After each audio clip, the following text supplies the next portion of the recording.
many faces of disaster.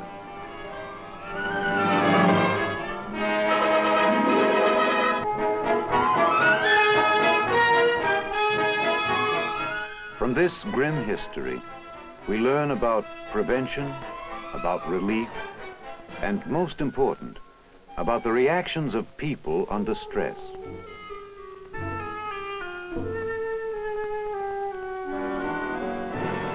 This is knowledge that should be brought to bear in training to meet possible disaster. It's a straightforward, practical task to deal with the mechanical problems of an effective fallout shelter. So much mass between the occupants and the source of radiation, so many square feet of space, so much ventilation, food, water, sanitary facilities. But other problems don't resolve themselves in pounds, cubic feet, or any other number. These are the problems peculiar to man himself, his relations with other men, his emotions, and the way he responds to fear, deprivations, and unusual conditions. A man or woman in our society takes a lot of things for granted. More often than not, he has a family, a house or apartment. He has friends and is surrounded by ordinary social institutions. Government, police, communications, transportation, personal possessions, clothing, food, furniture, and appliances. Personal services, milkmen and postmen, salesmen and deliverymen, repairmen, and 1,000 other services and things so common he doesn't even think about them being there. Suddenly, in a time of emergency, in this case the threat of thermonuclear attack, he has to leave many of these things, or they're taken away. In a public shelter, he could have 4 walls and a ceiling with maybe 10 square feet of floor space for his personal use. Food, carefully rationed and austere. Water, precious and limited. Activities, tremendously restricted. He may be subjected to uncomfortable heat or cold, low oxygen, dirt, odors. He may even be separated from his family and friends and find himself surrounded by unfamiliar faces in a strange, cramped, and unfamiliar place.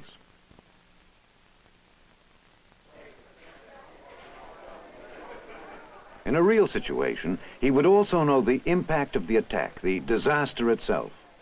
These unusual conditions will affect the way he behaves, the way he thinks, the way he feels. In the extreme, these reactions may take forms that are familiar to any reader of news magazines, such as irritability, aggressive temper, and sometimes even violence. Psychological withdrawal, escape from the situation. Immature, childish, even infantile behavior. Depression, ranging from apathy and helplessness to utter despair. In a public shelter, a few individuals may react in any of these ways in varying degrees or slip from one to another at different times. And in a shelter, psychological sores left to fester can become a plague.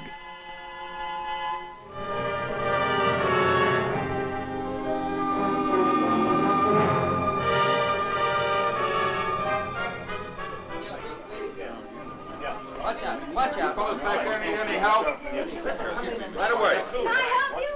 I need 3 more volunteers for help pile sandbagging. I'm trying to raise the ceiling on that south wall. Thurgood, Charlie, George, back so you can give a hand. This is Charlie Carey, a young handyman working in a middle-class neighborhood at the time of an attack. The shelter is in the basement of a local building.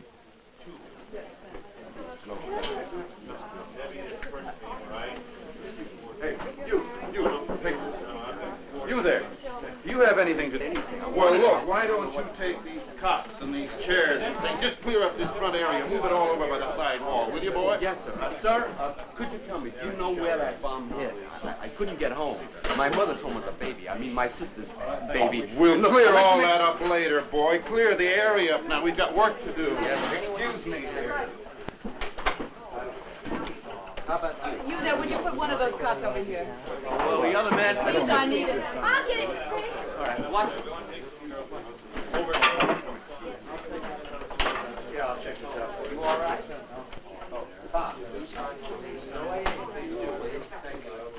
Get me the alcohol first, will you? On the shelf there, the isopropyl alcohol. There are two. Eat it right over in the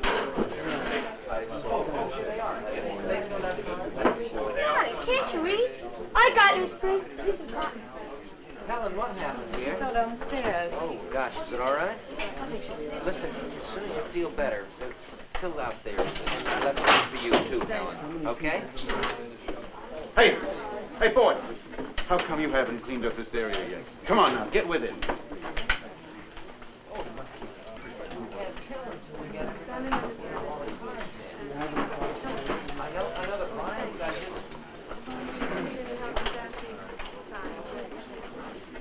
At first, Carrie, though nervous and excited, is anxious to help and to please, like most.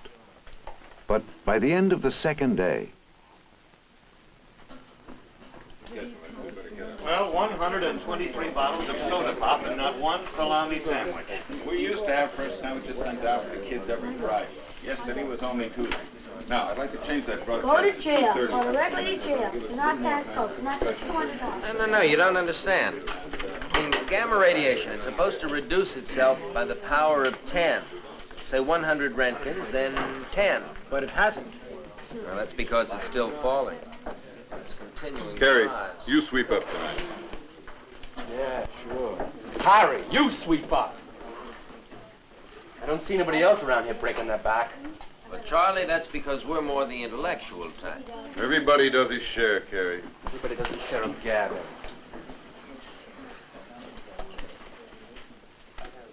How much radiation do you say we're getting in here now?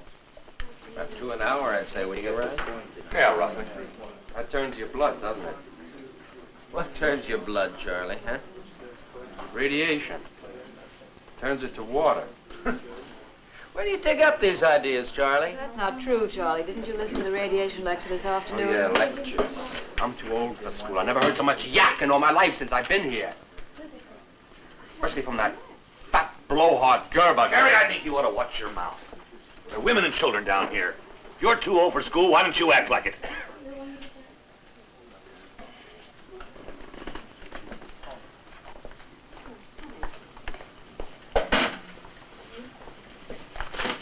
What a pack of professors.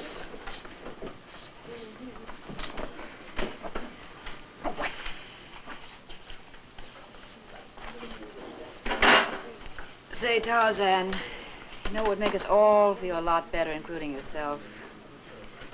Why don't you run a razor through those whiskers and a brush through that shaggy hair? Charlie.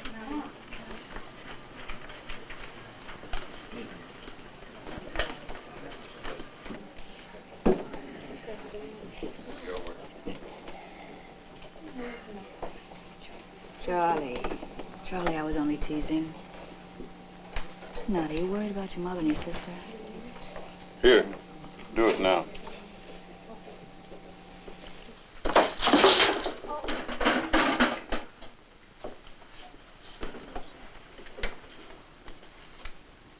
Well, I have to sweep up anyway, don't I?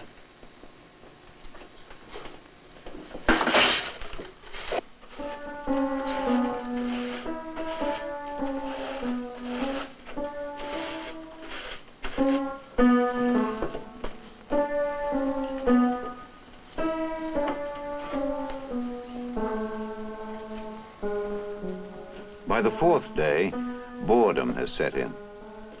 Because Carey has become nasty, the other occupants try to avoid him.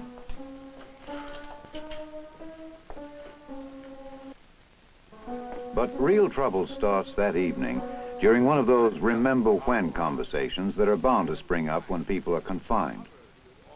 Sauce. And for dessert, chocolate souffle. You know what the children wanted to do? They wanted to pour it over vanilla ice cream and have it topped with sliced bananas. You know what? They got it. I wonder if Charlie's trying to work up an appetite or just show off his muscles. Restless. Let me tell you something. You can keep your chocolate souffle or whatever it is. You know what I'd settle for right this second? What? Just a plain old simple fried chicken. A la what? A la rolled in flour and sprinkled with parsley and rosemary and salt and pepper and slipped. Hey, Go ahead. Eat them, eat them, eat them. Eat them, they're biscuits. Pass them around. I don't want any anyway. I never saw such hungry people. What you need, Frank, a little exercise. You're all scrawny. I bet Miss Prince has got bigger muscles than you have. don't, Charlie. Cut it out, will you, Charlie? Hey, Frank. Hey, Frank. Let me show you something, huh? Oh, come on. Let me show you something. Come on. I want to show you something. Keep your paws off me, punk. Calling up punk, you little sissy. Get your collar right off. Wait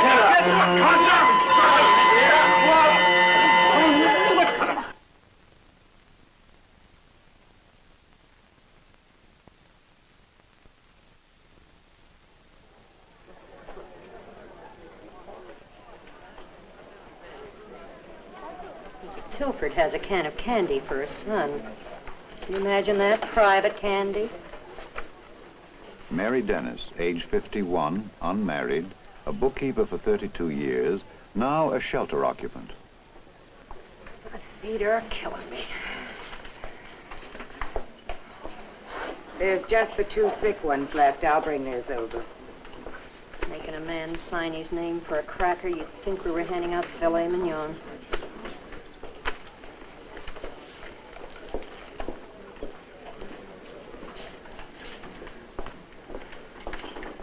Mary, how many biscuits did you give out?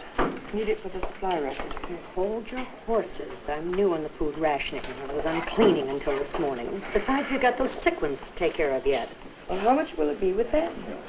I told you we haven't gotten to them yet.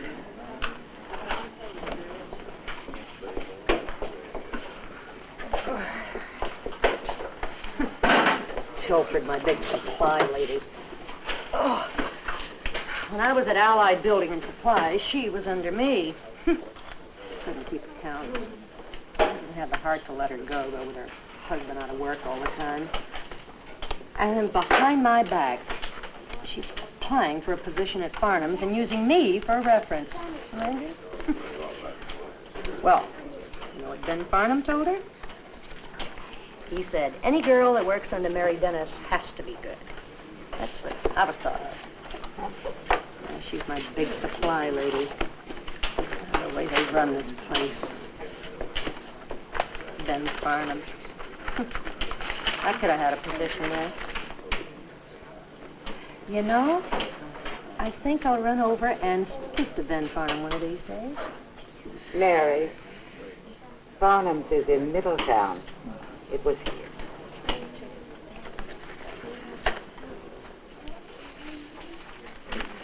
Don't throw those away. Why should crumbs go to waste?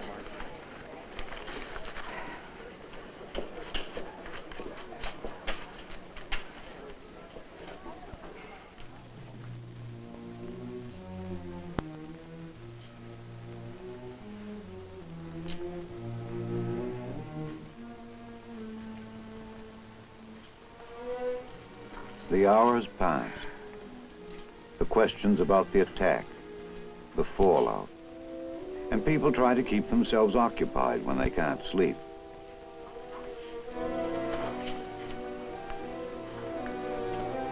Miss Dennis tosses on the floor thinking of food and of her discomfort, her head ringing with every click of the checkers on the board. Clack, clack, clack. Why don't you two keep those things quiet while people are trying to sleep? Sorry, Miss Dennis. We'll try to be a little more quiet. Come on to the game. Every man for himself. Bosses down here with their secrets. That Tilford kid with his candy, and those two. Checkers for lunch, checkers for dinner, checkers all night long. Grown men. Shouldn't ought to be on a single girl's side anyway.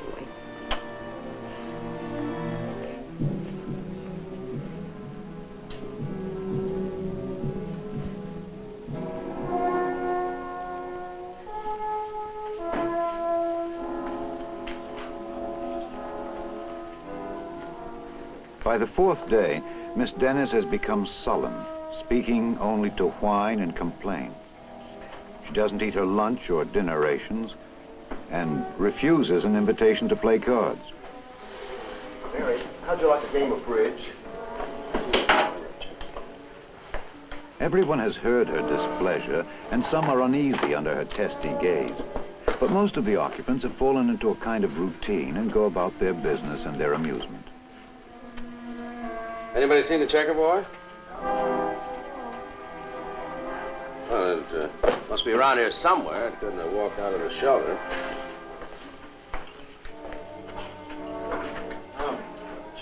Bobby, want a candy? Just one. Only 14 left.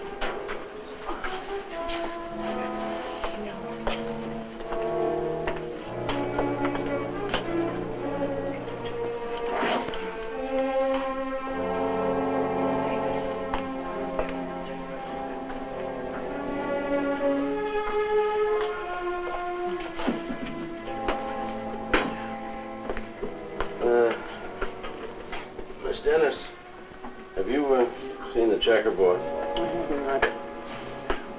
Come on now, Miss Dennis. Now, if you know where it is, now be a good gal. We don't have much down here. It's under here. Don't you touch me. Miss Dennis, don't embarrass yourself. Now, just let me have it, huh? I don't want to have it. You don't think you take your hands off me. Take it, take it, take it. Stupid game and your stupid board and this whole stupid place. I've just about had all I can take. Take it easy, Miss Dennis. I'm sorry. What's the trouble here? Oh, nothing. She just had the checkerboard. Mary, come on. Pull you. There. Look at that. Now, that's not right. I don't care if he did bring him in here himself. It's not fair for him to sit there sucking on candy while everybody else is going hungry.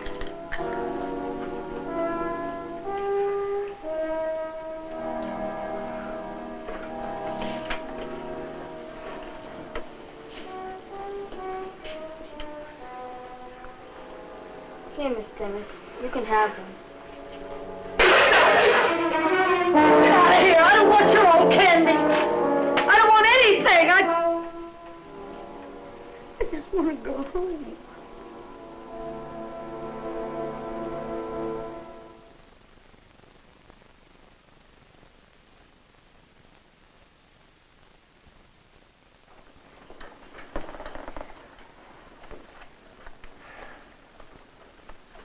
Two cards.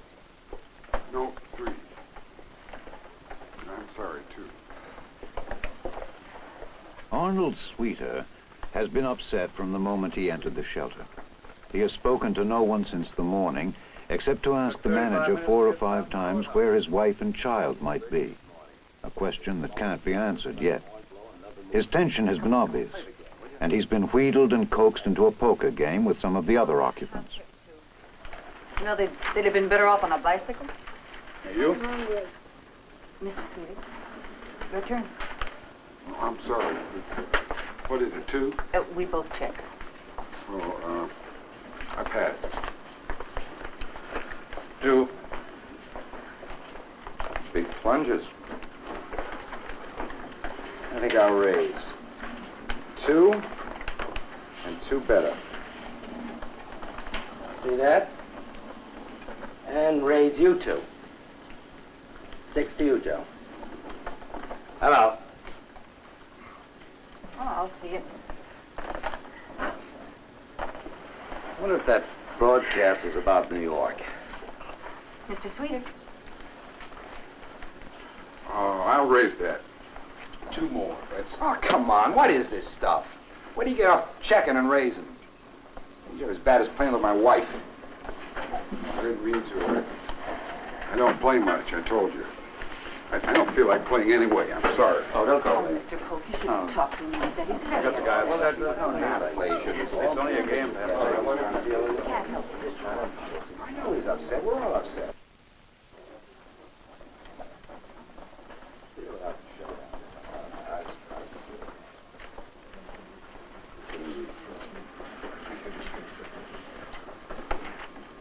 Nothing yet, Mr. Sweeter.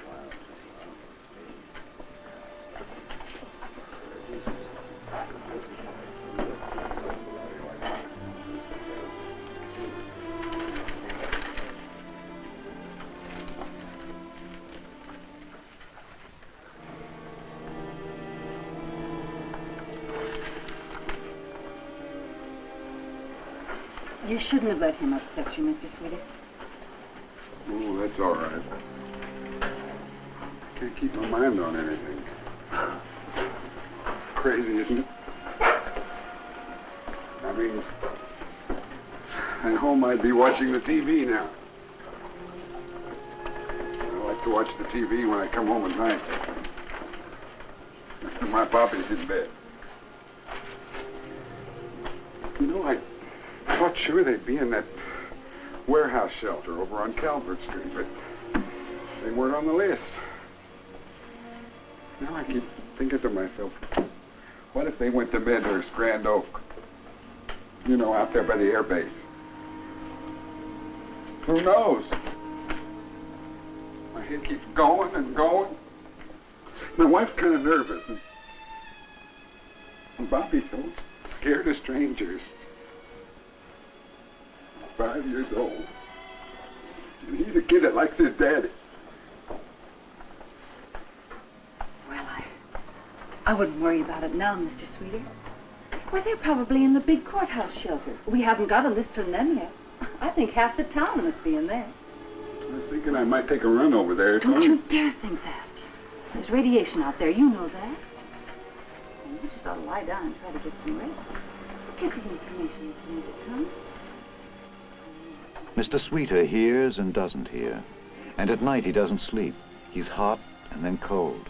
He feels the pressure of the unfamiliar bodies around him, the dark isolation of the crowded room, and his loss of contact with the world outside. The afternoon of the second day, the courthouse list is posted on the bulletin board, and the name Sweeter does not appear on it.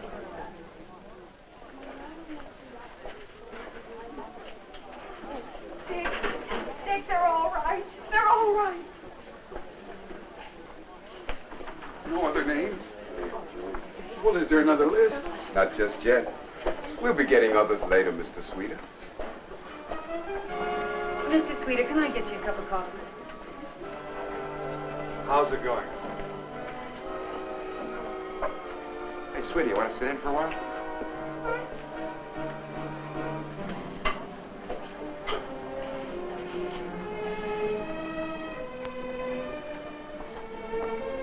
Radiation's decreasing. Looks like we're going to be all right in here. Still pretty bad out there, huh? Well, it's dropped off quite a bit. But it's still pretty dangerous out there.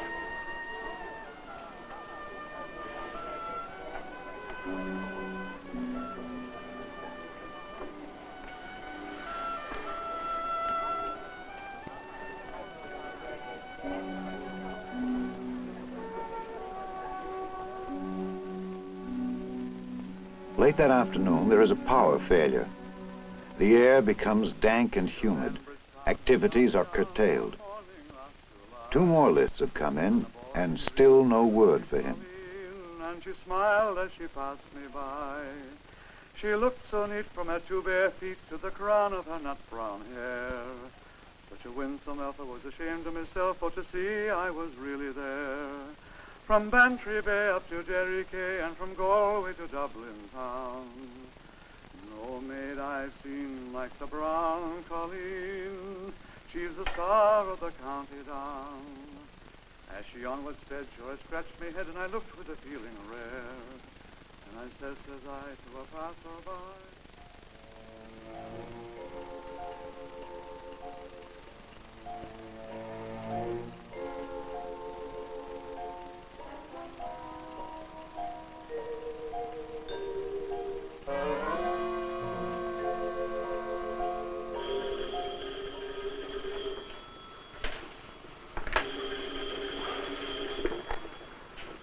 Hello.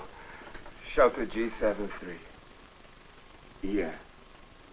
Oh, just a second, I'll get paid. Okay, go ahead. Frank Caldwell. Jan Caldwell. Not so fast.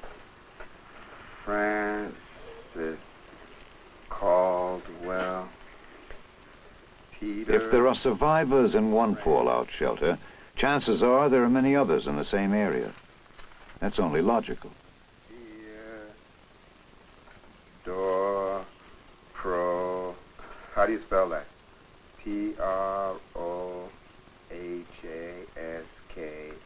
Prohaska. Prohaska. Harvey what's that? Ramos. Evelyn Sweeter. Robert Sweeter. Is that it? Oh, yes, we got that this morning. Oh, good. Thank you. Where's Sweeter sleeping, do you know? No, I don't. This will cheer him up. Sure will.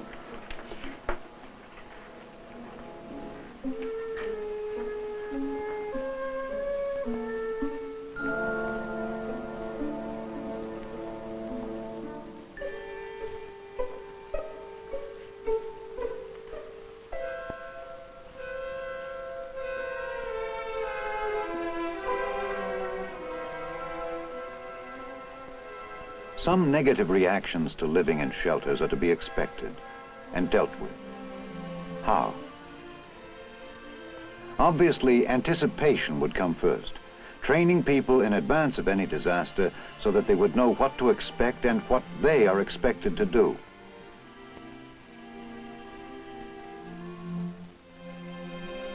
Next would be activity, the do-it-yourself approach. People in the first stages of alarm are often docile and willing to be led, and some problems can be avoided if people are given something definite and useful to do. Information and spiritual considerations, recreation and useful activity all help to build morale. But in many cases, people will have to be dealt with individually. The shelter manager isn't a psychologist, but he is aware of human relations. He will find that understanding and common sense can go a long way.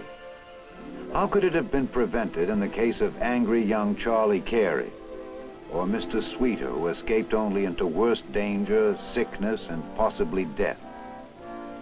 What could you have done to prevent negative incidents like these, to cope with them, or to encourage positive reactions?